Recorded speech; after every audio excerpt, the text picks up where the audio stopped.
Okay, I'm going to say this up front because this is important. In the back panel here, where we've got the picture of Torlai with the write-up, in her hand, she seems to be holding some type of collar. Right? She's holding some kind of collar there as she's jumping through the window trying to escape, I'm guessing. There's one other Power Ghoul story, Polterghoul. There's one other Power Ghoul story where a collar plays a important role.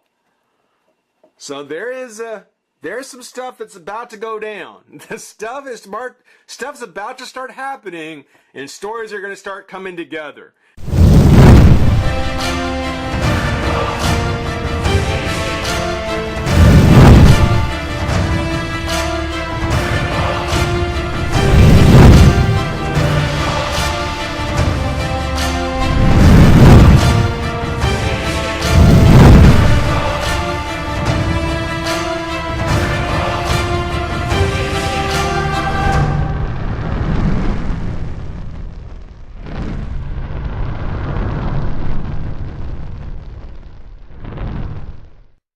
Hey, friends of revolutionaries, here to take a look at the, well, not the last of the Power Ghouls, the last of the Target exclusive Power Ghouls, which actually is kind of sad because I started these trying to kind of start with the ones that would be easiest to find, and then eventually move into the harder ones, the ones you may have a little bit more trouble getting. And that worked. That worked out pretty well until last week. When I went down to Target to take a look at some things, turns out that Target has got a restock on Voltageous and Catastrophe. I didn't see a Polterghoul or Wonderwolf. Well, I saw a couple of Wonderwolves, but really, it totally flipped around on me. Now, finding Polterghoul or Wonderwolf might be a little bit tougher, but the Target stores seem to have plenty of the Catastrophes and Voltageous. So, if you started buying when you started seeing these reviews, then that should work out well for you because you won't have any trouble finding any of these if your local Target keeps up. Which I was just blown away. I had to buy these on eBay, Voltageous and Torlai, and then sure enough, get them in Target just a month later. It was terrible. It was just one of those moments. But all that aside, we do have the last of the Target exclusive Power Ghouls. It is the felonious feline, the crafty kitty of chaos. It is Torlai as Catastrophe. And as we know, if you've been following along, Catastrophe has been the claw in the side, the villain for the Power Ghouls story, which makes perfect sense. Torlai is definitely the bad kitty from the series. I think she's been a bit of a breakout character. I don't think anybody really expected her to be as popular as she's been. So there haven't been as many Torlais in the various sets. So I'm glad to finally get one. And maybe a long-haired version of her, but I'm still glad to get a Torlai finally. And again, she's the crafty kitty of chaos. She's the bad guy or the bad ghoul of the story. And again, if you've been watching these videos with me, and if you're a fan of comics and superheroes, things are going to start happening. There's going to be a payoff here. But taking a look at Torlai, there she is. Looks like she's kind of doing a running or, I guess, jumping or falling kind of thing. Here she is smashing out of the window. Kind of the larger picture of the top panel, like the comic book panel. Can't wait to get it open because it looks like she's being chased by somebody. Somebody's after her, and we'll find out who. Again, there she is smashing out of the window on her mini-com as well. So again, we're trying to recreate the image that they've got here on the comic panel. That's cool. That's cool. Typical Monster High packaging. There's the Monster High logo. Got the chain in the kind of reddish orange color for the Torlai character. Catastrophe, nothing too special about any of that. Just typical Monster High packaging. And you can tell, yeah, I got mine on eBay, and it's a kind of a beat-up box. Not nearly as nice as I could have gotten if I just waited. But I didn't know. In fairness, I didn't know. Monster High, be yourself, be unique, be a monster. Great message. Monster High, Gory Gazette. Catastrophe causes big stink. Let's find out. The city, where everything seems to happen. The smell of rotten gargoyle eggs still hung in the thick over the Scream Arena. Skultimate roller maze, the Scream Arena.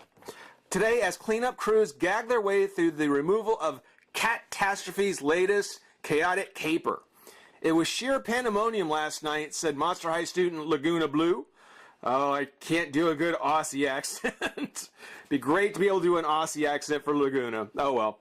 Fans and skaters were doing everything they could to escape the stench, but you couldn't run fast enough to get away from it. As fans rapidly exited the arena, the mocking voice of Catastrophe could be heard over the public address system saying, "I love the smell of rotten gargoyle eggs in the evening. They smell like chaos."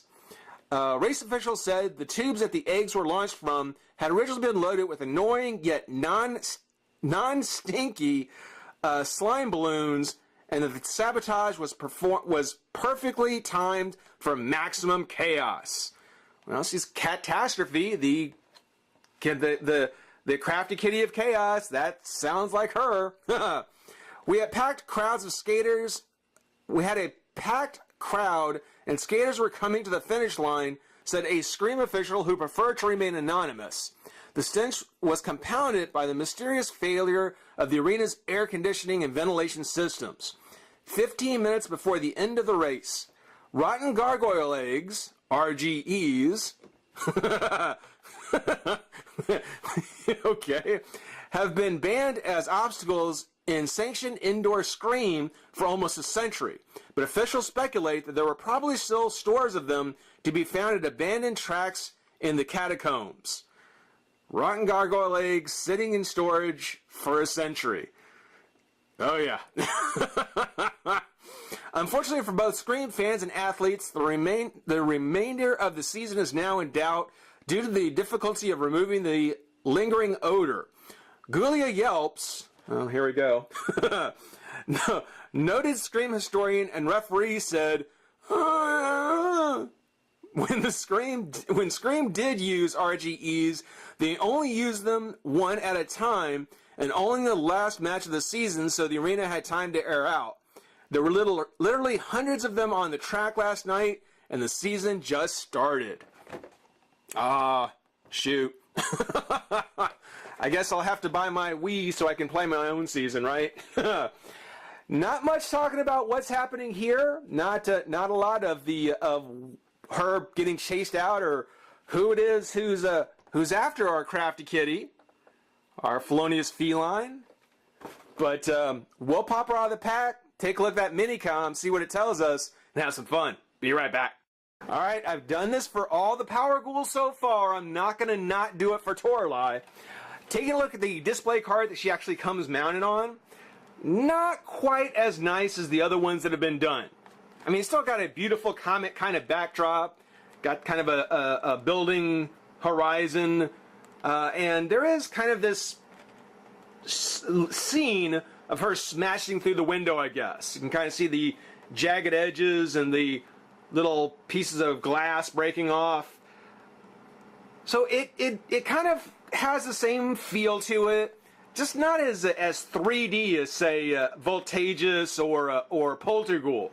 Not quite as 3D as those are, but yeah, I mean it's still trying to convey the scene that they put on the box, or in this case on the minicom. And as far as who was it that was chasing Toralei? Well, we can't really say for sure, but whoever she is, she's carrying a shield, so there's a good bet that that Wonder Wolf is hot on Kitty's trail. So that's just to let you see the kind of the inside cart that she's mounted on, that she comes packaged with. enough of that. Let's pop her off. Let's have some fun. All right, we've got Toralei open, and she's my favorite. From the Power Ghouls, Toralei is my favorite. I like the bad girls. I've been partial to the villainesses, and Toralei's the bad girl. She's the villain of the Power Ghouls, and I love her. She is so awesome. Not only is she the villainess, not only is she the bad girl, but she also, as I mentioned before, is a key part to this whole Power Ghoul story, as the mini-coms are going to show. But we'll get to that. We'll get to that. First off, her figure, it's actually pretty cool. I wasn't sure, you know, compared to the others, whether or not her basic bodysuit was really going to be all that impressive. With just the orange and red, black stripes, the mask. You know, it's not nearly as intricate or as involved or as flashy as you see with the others. But the orange and the red, the orange especially, the orange and the black, the colors are just really striking and really nice. You don't see orange enough on figures. And Toralei looks great. You know, despite the fact that she's got the long hair, you know, I would still rather have a short hair Toralei. Catastrophe, I guess I need to call her, looks great with it. She's got that great long hair, kind of the same single orange color, with this one piece kind of with the stripes on it. And though, you know, most of the hair is, you know, just kind of corn silk flowing hair, this one piece that has the stripes on it has got a, I mean, it's just, I don't know what they use. I don't know what they use, what kind of glue it is, but it's almost been like, it's all in one piece. I mean, it's individual fibers, but it's all been clumped together in one piece, which is really strange. It's really strange. And it has, in a couple of spots, actually kind of fallen to the rest of the hair and cause some clumping in it. Not terrible, but I don't know.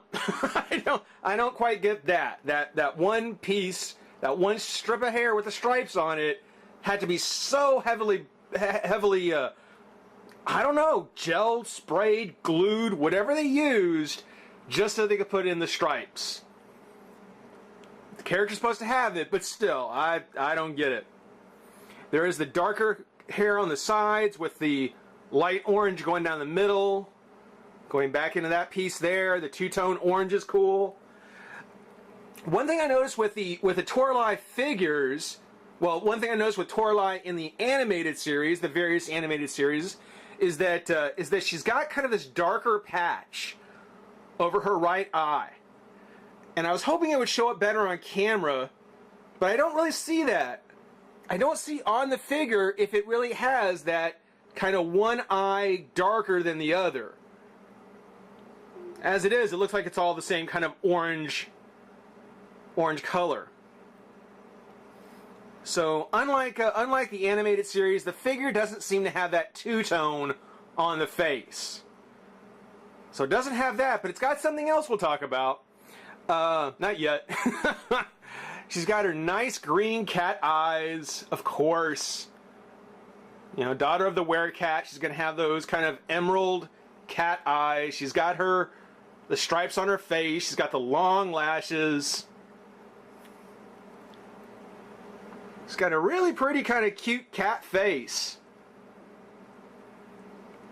And then the mask that comes down. Still keeping the little stripes on her cheeks. That's cute. Her suit is just like I was mentioning, just a regular bodysuit, a little jumpsuit. She's got the silver belt with the little cat on it. She's got little feathers hanging down. I'm guessing, you know, cat toys have those little feathers on them. She's got her bracelets, and on this one side, she's got a little locked mouse. Just continuing that cat theme. Now on her chest, she's got a skull with the stripes on the top of the head. So she's got kind of the Power Ghoul logo. And if you kind of wonder why she's the villainess, why would she have one of the heroes' logo? Don't worry, we'll explain why. You'll get a chance to find out why. Of course, Torali's got her fingerless gloves. So, of course, they kept that on there. The red boots with kind of a stripe pattern to them. No paint, just the red. Got the zipper molded on. And got texture on the bottom of the boot. I always give credit for texture on the bottom of the boot. Now, as I said, Torali doesn't have the two-tone face, but she does actually come with a tail, which in the animated series, both the webisodes and the CG movies, they never actually give the werecats their tails. It's only on the figure of the werecats of Torali and Persephone and them do they actually have the tail. And it just kind of pegs into the back of the suit here. And it'll twist up, down, you know, kind of depending on what mood she's in, just like a real cat.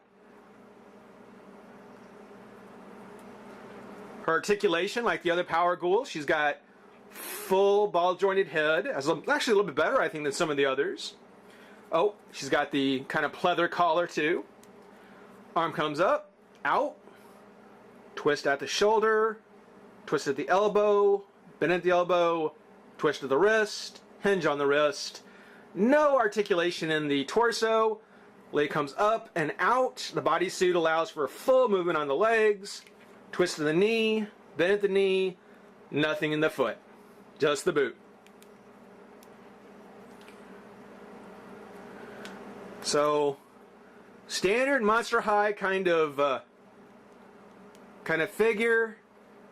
Really, the color of the figure, the outfit, just the subtleties. If you look at her ears, I want to point her ears out real quick. She's got the kind of the spike pin on the one ear and then the loop on the other. But she's got her cute little cat ears on top. I want to make sure to mention those. But yeah, for the most part, a standard kind of Monster High character, standard Monster High body, but very, very different from the other Power Ghouls. And as you can see, she comes with that cradle base. That cradle base that I'm just not a big fan of. There is no reason why she shouldn't have a clip. I'm just guessing that at the time the Power Ghouls were coming out, when this set of characters was being released, yeah, that cradle base was just a more common one for them to be able to use. I'm guessing. And again, we talked about with Voltages, it's just the acrylic kind of cradle there with the bow skull. And just kind of cradles in there. She stands just like that. Looks great. Looks great. Her suit, one thing that kind of bugs me about the suit is that when you look at her minicom, you can see on the minicom how her suit has kind of a reflective, it reflects some light like on her arms and chest and on her leg, almost like it's more of a Catwoman kind of leathery material. Instead, this is just more of a cottony kind of fabric. You know, it's not that pleather stuff like her collar's made out of. I don't know how well that would have worked. I mean, this looks great. I'm okay with it.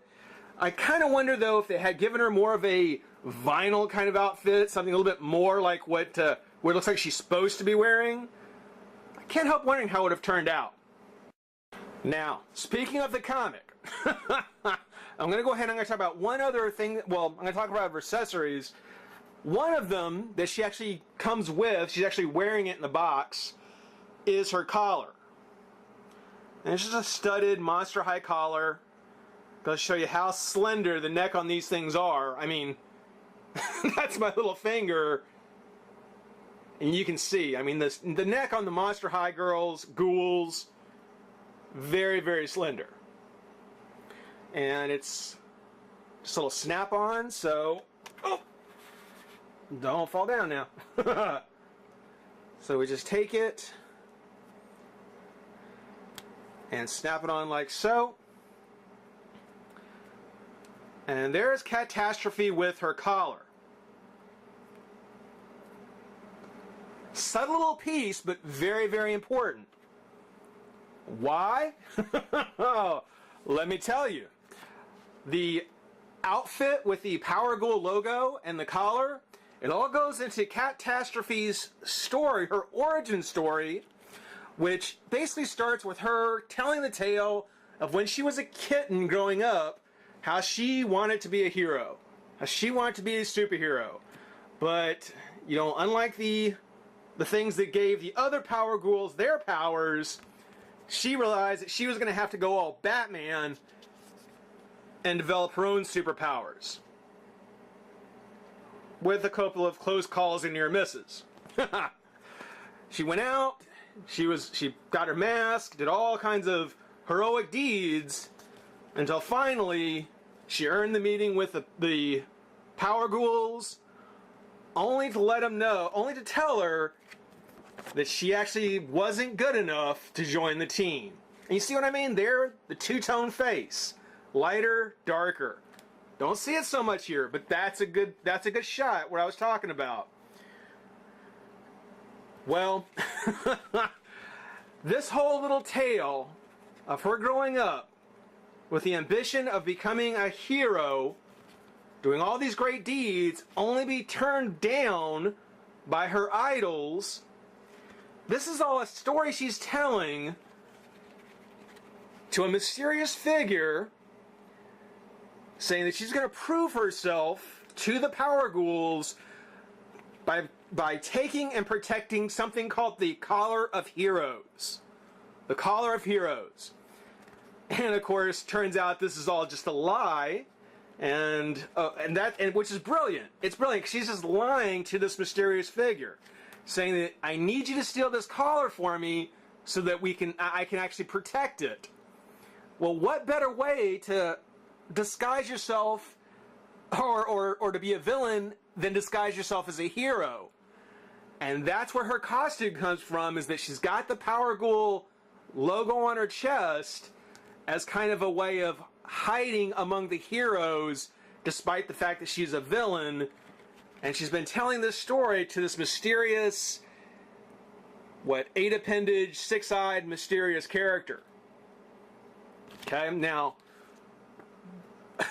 bear with me, because this is where it gets interesting. She's talking about the Collar of Heroes that this character is going to try and is going to steal for her, is going to retrieve for her. Well, it's not really the Collar of Heroes. So if we go back to Polterghoul's story, we find that she was a member of an order charged with protecting the Collar of Chaos. And there it is, right there. The Collar of Chaos. And when Spectre wasn't paying attention, there's our 6-eyed fiend plucking it away. So, the Collar of Chaos. The one thing that's kind of drawing this story together, it's with Toralei and Catastrophe. This makes her my favorite because it's bringing everything together. It's bringing it all together. Where is it going to end? What's finally going to happen with the Power Ghouls, with Catastrophe, and if we're going to use the pun, boo could this be? Boo could this unknown puppet of Toralei, of Catastrophe be? Well, stick around. We're going to go ahead and take a look at the last of the Power Ghouls and find out and see how it all ends. Almost wrapping things up for Halloween, guys. Couple more days left to go. Stick with me. We're almost done. Appreciate you watching. Rate, comment, subscribe, join the revolution. We'll see you soon. Bye-bye.